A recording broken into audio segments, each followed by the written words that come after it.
Tonight, the hunt to track down criminals in Central Ohio. We go along for the ride, and it is a story you will see only on 4. County jails are full, and if you go up and down the cell blocks, the common factor is drugs.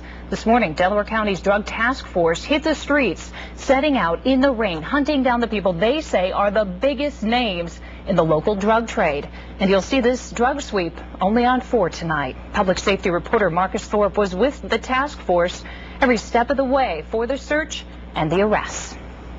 Bright and early, the Delaware County Drug Task Force unleashed what they're calling Operation Fall Harvest.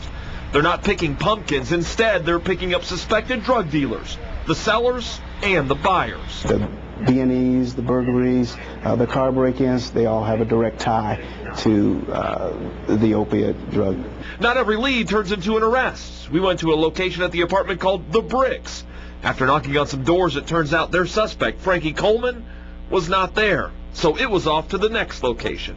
For many in this community, the drug epidemic masks itself. You don't realize that problem is here unless it's right in your face. It's up to these teams to uncover that, and it's not always easy to find.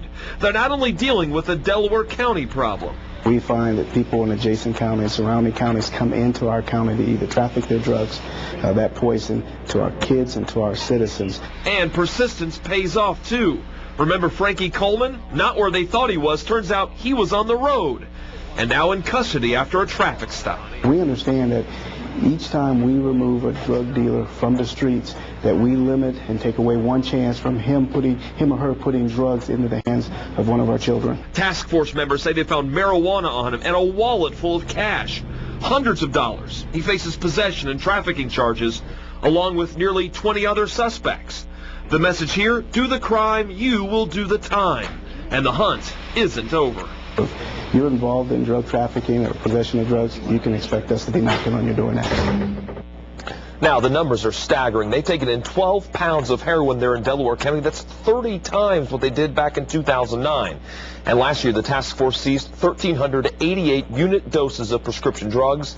In just the first half of this year, that number is more than 10,000. Sheriff Davis says it's the cooperation between the agencies that makes busts like this possible. He says the public also plays a role in that. Many times they are the ears and the eyes for the agencies.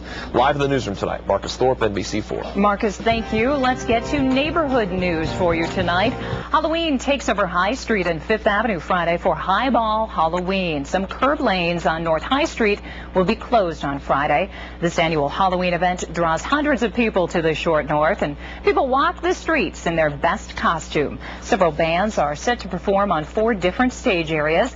Gates open at 5, and the $5 admission is only charged after 7 p.m.